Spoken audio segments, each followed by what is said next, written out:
하나님 말씀은 구약성경 출애굽기 29장 35절에서 37절까지입니다.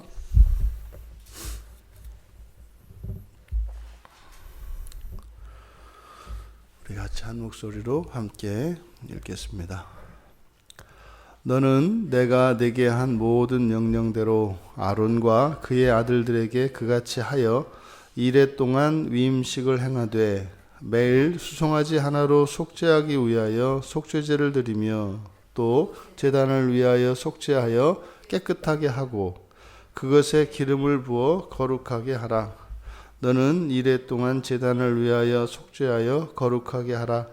그리하면 지극히 거룩한 제단이 되리니 제단에 접촉하는 모든 것이 거룩하리라. 아멘. 거룩한 옷을 지어 입혀서 이제 제사장들을 구별하고 거룩하게 하기 시작한 이 제사장, 아직 이 제사장이 제사장을 완전히 제사장 되게 하는 일이 끝나지 않고 계속되고 있습니다. 그리고 이제 여기서는 7일 동안 위임식을 행하라. 그래서 7이라고 하는 것은 창조의 수고, 사실상 완전한 수, 이것이 의미하는 것은 단지 일주일이라는 기간만을 의미하는 것이 아니라 모든 것을 충족시키기 위해서 필요한 기간입니다. 그러니까 여기서 의미하는 바 7일 동안 위임식을 계속 행하라 라고 하는 것은 사실상 어떤 사람, 그러니까 아론과 그 아론의 아들들을 제사장 직분으로 제사장으로 이제 임명을 했습니다만 그들이 평생 동안 제사장으로 섬기되 제사장직을 행하기는 행하지만 평생 동안 본인들이 이제 완전한 제사장으로서 충분한 자격을 갖추었다고 생각하지 마라. 그래서 그 완전한 거룩을 위하여 이들이 끊임없이 자기 자신의 정결과 거룩을 위하여 마음을 쓰고 또한 그렇게 제사장이 되었음에도 불구하고 제사장이 되기 위하여 끊임없이 자기 자신들의 죄를 씻어내야 하는 것을 의미합니다. 그래서 이 7일간의 위임식은 속죄제를 드리는 일인데 그 7일 동안의 그 속죄제를 통해서 그들이 이행하게 되는 이 제사장으로서의 그 직분뿐만 아니라 그들 자신의 속죄와 더 나아가 그들의 헌신과 화목, 봉사 등을 포함해서 그들의 마음과 생각에 이르는 모든 것을 거룩하게 하고 온전하게 하기 위한 것입니다. 계속 정말 한 점에 이르기까지 부끄러움이 없도록 완전한 거룩을 위하여 추구해야 하는 것이죠. 이 7일간의 속죄와 함께 놀라운 이야기를 합니다. 제단을 지극히 거룩한 제단이 되도록 하라는 것이거든요. 지극히 거룩한 제단. 그래서 7일 동안 매일 수송아지 한 마리를 들여서 이제 제물로 이 제단을 또 속죄하는데 기름을 부어서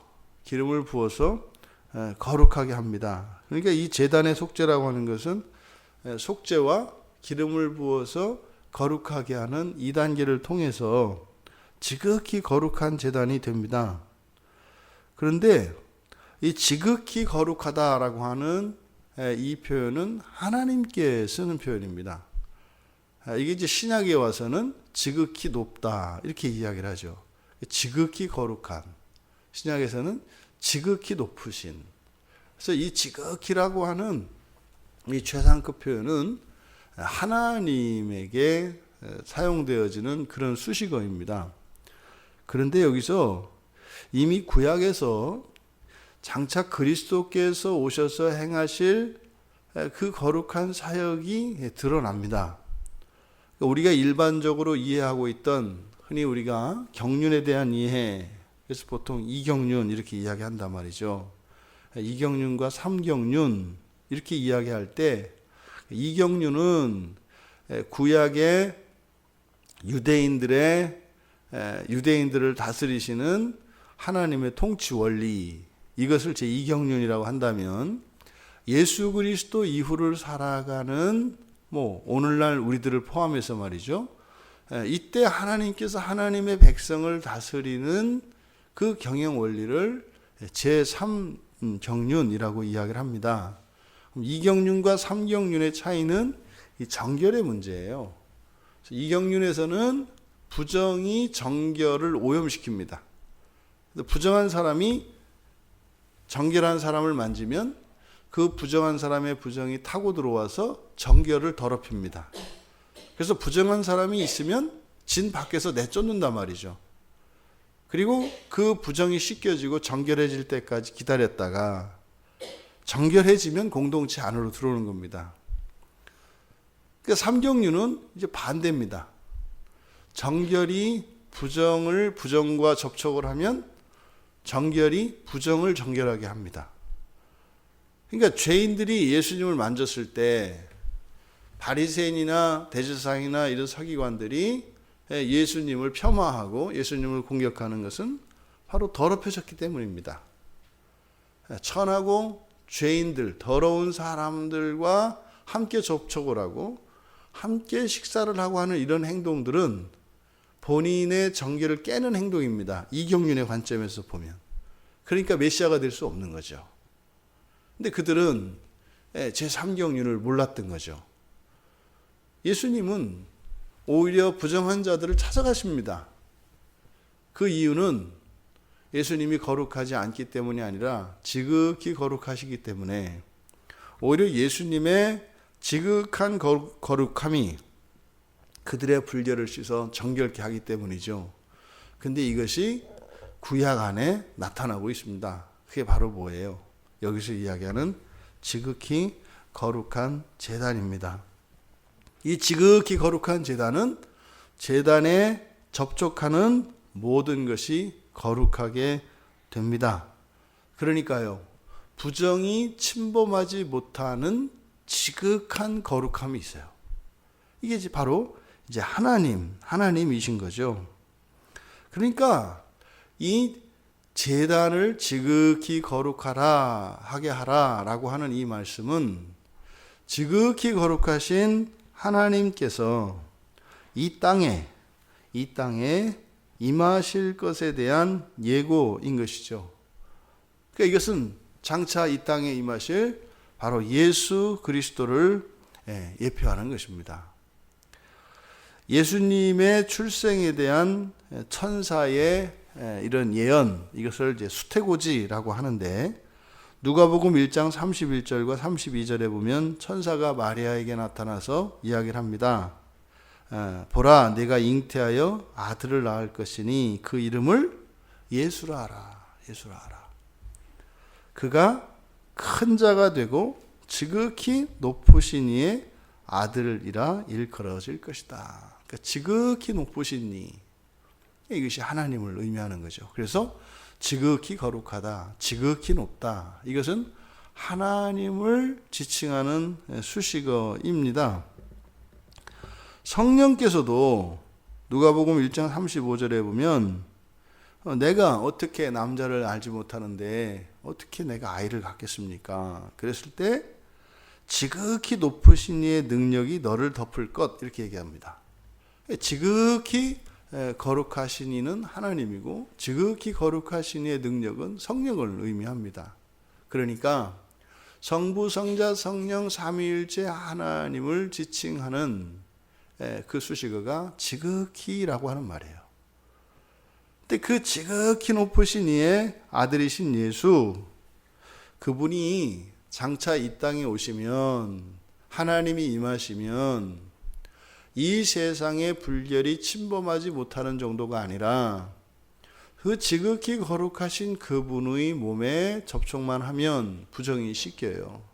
그런 의미에서 지극히 거룩하신 예수 그리스도께서 이 땅에 태어나셨을 때 이미 이 땅은 그분으로 인하여 거룩해진 것이죠.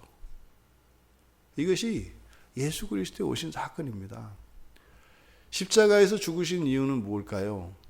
이 제단이 지극히 거룩해지는 그 과정이 두 단계, 속죄의 과정과 거룩하게 하는 것이었습니다. 기름을 부어서. 그러니까 그리스도께서 오셔서 이 세상을 거룩하게 하셨고, 그리고 십자가에서 당신이 속죄를 이루시는 것이죠. 그러니까 예수 그리스도를 믿는 이들에게는 예수께서 주신 그 거룩함이 있는데, 이것이 단지 하나님께서 이 땅에 오셔서 이 세상의 모든 부정을 거룩하게 하실 것만을 말씀하는 것이 아니라, 누가복음 6장 35절을 보면 바로 예수님의 제자들, 그 예수님의 제자들에게 이제 너희들이 지극히 높으신 이의 아들이 될 것이라고 예언을 합니다.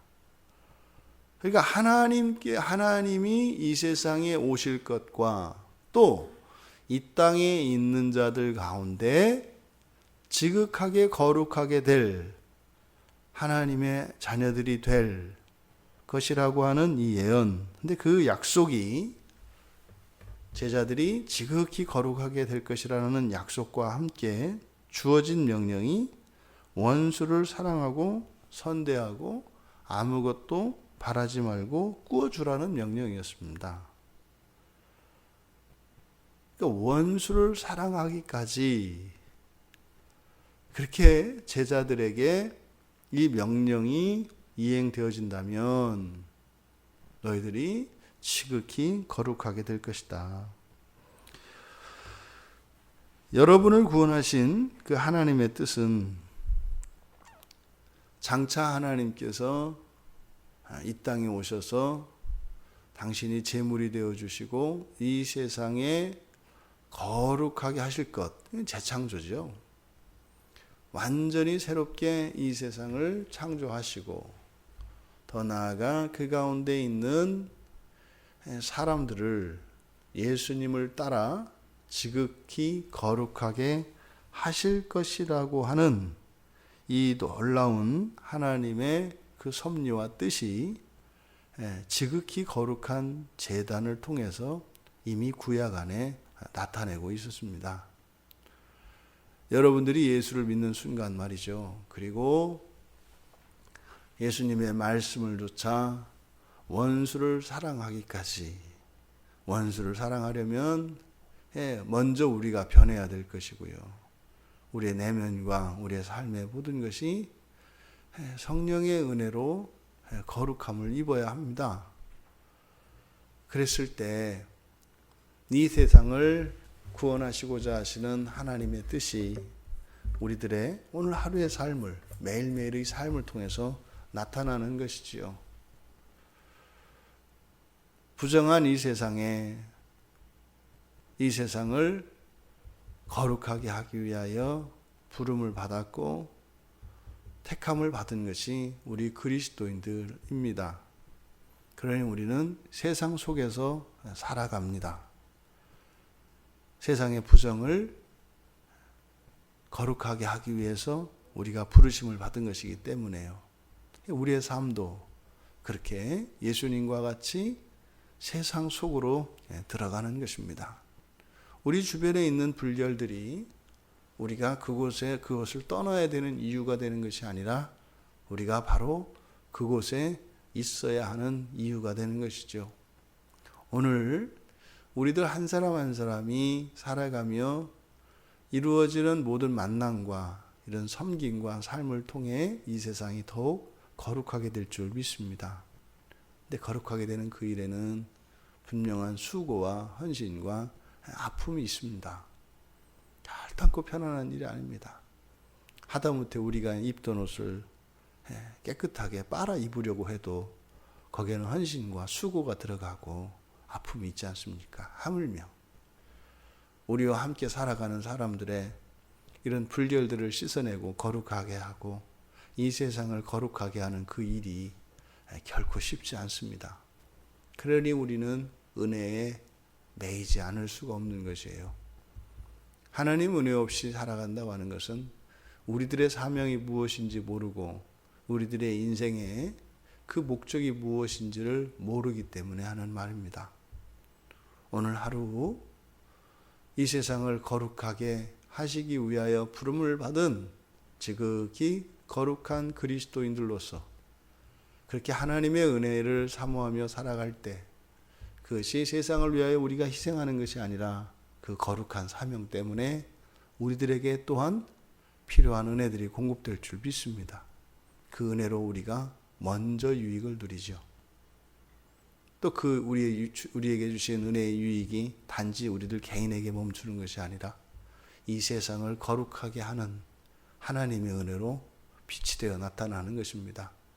이 한날 여러분들의 삶에 대한 기대와 또한 이 하루를 마쳤을 때의 만족이 바로 이 세상을 거룩하게 하신 그리스도를 조차 그렇게 거룩하게 하였던 이 한날로 하나님께 감사할 수 있는 우리 모두가 되기를 주님의 이름으로 축원합니다.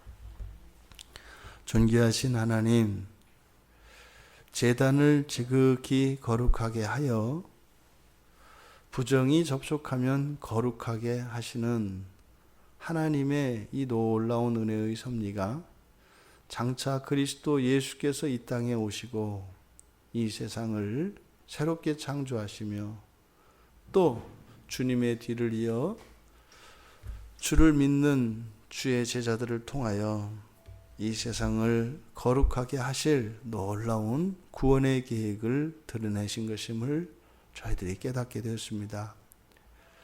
저희들로서야 저희들 하나의 죄도 감당할 수 없음에도 하나님께서 저희들을 구원하여 주셨고 완전하신 그리스도 예수의 속죄와 성령의 기름 부으심으로 저희들을 날마다 거룩하게 하심을 믿으며 또한 저희들 이 하루의 삶을 통하여 이 세상이 더 거룩하게 될 것을 믿으며 이 한날을 하나님 은혜에 의지하여 살아가게 하옵소서. 감사하며 예수님의 이름으로 기도하옵나이다. 아멘.